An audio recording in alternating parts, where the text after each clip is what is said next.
আজি ধেমাজি প্ৰশাসনে অলপ ইম্পৰ্টেণ্ট দিব লাগিছিল আৰু ডিপাৰ্টমেণ্টেও ইম্পৰ্টেণ্ট দিব লাগিছিল। বিশেষ ঘটনা কি কাৰণে ঘটিছে এইটো, ইয়াতে 4খন দলং আছে। আপোনালোকে নিশ্চয় জানে গোটেই 4খন গাই নদী পানীটো যেতিয়া বাঢ়ি আহে গোটেই 4খন দলঙত পানীটো সিঁচৰিত হৈ সেইফালে সৰকি বাহিৰলৈ ওলাই যায়। কিন্তু এখন দলঙত যেতিয়া দিবলৈ ব্যৱস্থা কৰিছে 100 মিটাৰ দলংখনততো 4খন দলঙৰ পানী কেতিয়াও সৰকি যাব নোৱাৰে। সেইটো কাৰণে এপ'জটো আজি এইটো অৱস্থালৈ গৈছে, যাতায়াতটো শেষ হৈ গৈছে। তো মই প্ৰশাসনক অনুৰোধ জনাইছোঁ, যিটো আমাৰ বান্ধ বান্ধিছে, ৱাটাৰ ৰিচোৰ্চ ডিপাৰ্টমেণ্টে বান্ধ বান্ধিছে, এই বান্ধটোৰ ক্ষেত্ৰতো কিছু ব্যতিক্ৰম ঘটাব আৰু আমাৰ ধেমাজি চহৰখনতো ব্যতিক্ৰম ঘটিব।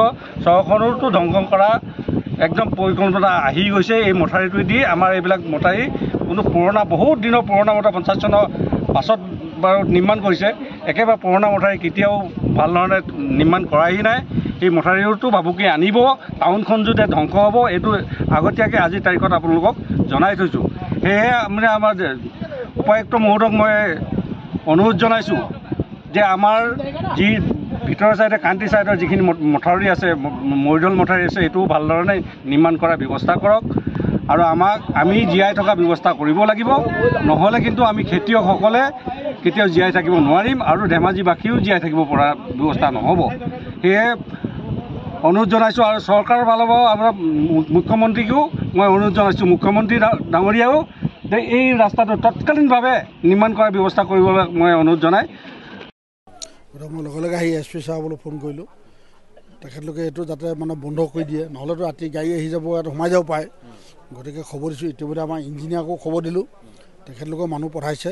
এইটো অলপ সময় পাছতে 2 চাইডেটো বন্ধ কৰিব।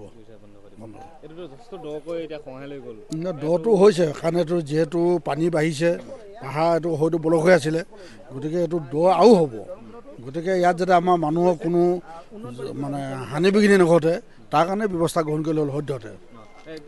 কৈছে যে বাৰিষা এই পানীটো নোহোৱাৰ আগতেই ইয়াতে খহনীয়া হৈছিলে, তেতিয়া PWD ফালৰ পৰা সঠিকভাৱে আচলতে ইয়াতে ব্যৱস্থা নোলোৱাৰ কাৰণে আজি মই শুনিছোঁ কথাটো। ইয়াৰ ৰাইজে কৈছে যে এইটো আগতে মানে এইটো ফুটি আছিলে, তাতে এই মাটিটো ইয়াত ভৰাই আছিলে, কিন্তু যি ধৰণে ল'ব লাগিছিলে নাই লোৱা বুলি কৈছে। কিন্তু সেই কথাটো মই ৰাইজৰ পৰাই শুনিছোঁ। আৰু ইয়াত যিহেতু ইয়াত 1 ট্ৰাক মাটি পৰি আছে, গতিকে হয়তো তেনেকুৱা জানে, কিন্তু আমাৰ প্ৰশাসনে মানে আমাৰ PWD বিভাগে এইটো ব্যৱস্থা গ্ৰহণ কৰিব লাগিছিলে। সেইটো সময়ত হয়তো তেখেতলোকে কৰা নাই। এই পথছোৱাত আগতে প্ৰায় 3 মাহমানৰ আগৰ পৰাই যেতিয়া প্ৰথমে মানে বহাগ জেঠত পানী আৰম্ভ হৈছিলে, সেই আৰম্ভ হওঁতেই খহনীয়া লাগিছিলে এই এপ'জটোত মানে PWD ডিপাৰ্টমেণ্টে প্ৰটেকশ্যনত যেনেধৰণে কাম কৰিব লাগিছিলে সেইটো প্ৰটেকশ্যনৰ কাম কৰিলে। ওপৰতে 2ডালমান ভলুকা বাঁহ পুতিলে, পুতি জেং 2ডালমান পেলাই ৰাখি দিলে আৰু এই দেখিলে এই মাটিখিনি ওপৰতে পেলাই ৰাখিলে। যদি এই তলত পেলাই ৰাখি অলপ বস্তা পিষ্টিং কৰি দিলে নাই এইটো অৱস্থালৈ নহ'লহেঁতেন। আজি গোটেই এই ৰাস্তাটোত গোটেই অসমৰ মানুহে মানে এইটো ৰাস্তা যাতায়াত এইটো ৰাস্তাত যায়, ইম্পৰ্টেণ্ট ৰাস্তা এইটো। আৰু ডিব্ৰুগড়ত গোটেই ট্ৰিটমেণ্টৰ যিমানবিলাক মানে চৰকাৰী যিমানবিলাক মানে বেমাৰী নিয়া গাড়ী আছে, এই গাড়ীবিলাক এইটো ৰাস্তাত নিয়ে। বিশেষকৈ আপোনালোকে জানে যে ধেমাজি তিনিআলিৰ পৰা আমাৰ যি বঙালমাৰী হৈ আপোনাৰ আমগুৰি হৈ আপোনাৰ যি ডিব্ৰুগড়লৈ বগীবিল হৈ ডিব্ৰুগড়লৈ যোৱা এটা চমু পথ, এই পথটো যেতিয়াৰ পৰা বগীবিল দলং হৈছে তেতিয়াৰ পৰা এটা ব্যস্ততাপূৰ্ণ পথ হিচাপে বিবেচিত হৈছে। বহু পথচাৰী হওক বা যাত্ৰী হওক এই পথটোৱেদি অহা যোৱা কৰে।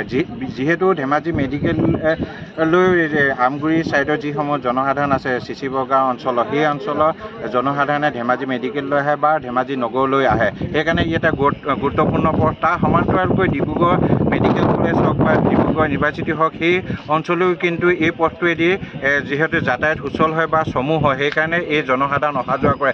ই এটা বৰ্তমান গুৰুত্বপূৰ্ণ পথ। আৰু যিহেতু আপোনালোকে যেনে কাইনৈ 2 পাৰৰ মথাউৰি বিজ্ঞানসন্মতভাৱে নিৰ্মাণ কৰি দিবৰ কাৰণে অসম জাতীয়তাবাদী যুৱ পৰিষদে দীৰ্ঘদিনৰ পৰা দাবী জনাই আহিছোঁ।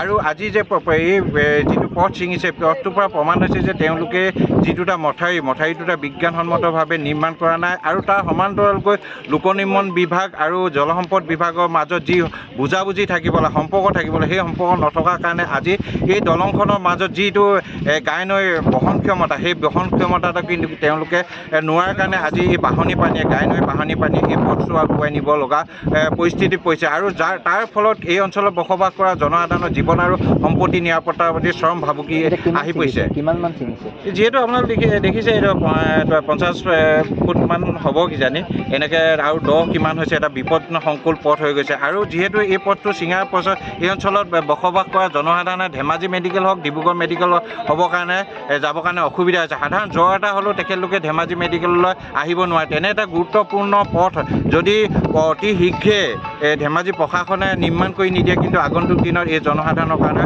বহু অসুবিধাৰ সন্মুখীন হ'ব।